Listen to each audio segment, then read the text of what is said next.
So we have whiskey friends all across their whiskey journey. And I recently got some questions from some people that are newer to whiskey and wanted to know where to start when it came to bourbons and ryes. One of the most important things when it comes to coming up with a list like this is it's got to be low proof. I think we tend to forget sometimes when it comes to cask strength whiskeys that, hey, something that's 120 proof is normal to me.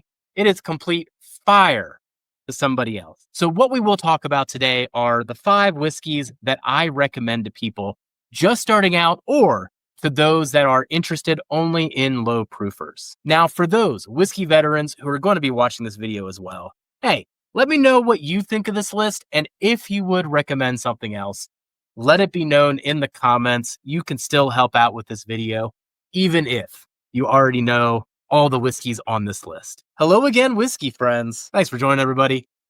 If you're here, please hit that like and subscribe.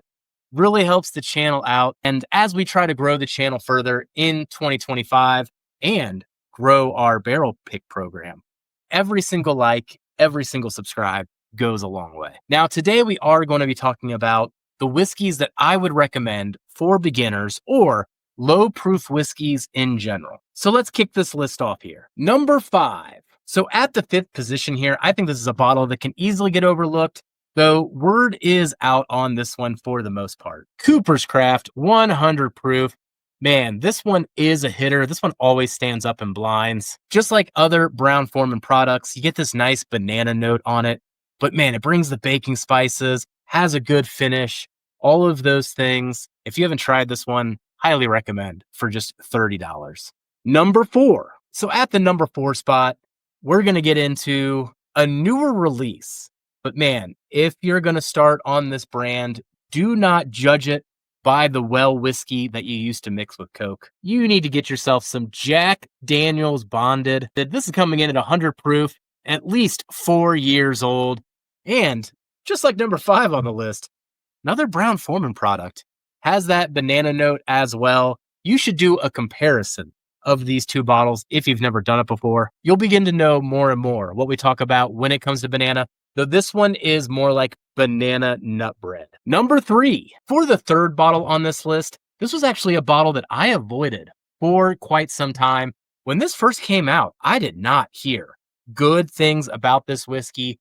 And then last year, I finally got myself a bottle and oh my gosh, now it's like one of my go-to restaurant pours. For this one, we're getting into the Russell's Reserve 10-year, and not just the batch that everyone went crazy for last year. I'm talking about any batch year.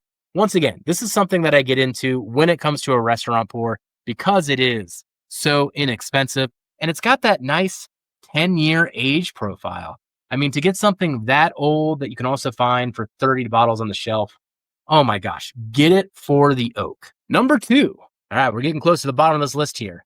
Number 2, I am going to throw a curveball at you, but I do want you to try this. Old Forester Rye. Another 100 proof here, but this one is going to challenge your palate a little bit, mainly because it has such a high malted barley mash bill. But one of my favorite on the shelf, this one I continually go back to. I have had a bottle of this on my shelf now the last couple years. I also love mixing with this one. Number 1. All right, this one might come as a surprise to some people that I'm putting this in my number 1 position, but man, do I love this. And I'm also going to put an asterisk next to it because I think people sleep on these on the shelf, especially thinking that a American flag version of it might just be a gimmick. But right here, this is one of the best places you could start. Evan Williams, 1783, lovely, lovely 90 proof. This one blows me away. I forget how good it is. And every time I re-explore it, I'm always blown away by the vanilla bomb that is the 1783. Now, notice this one does have an American flag on it. The American Hero editions do come out every single year, exact same price.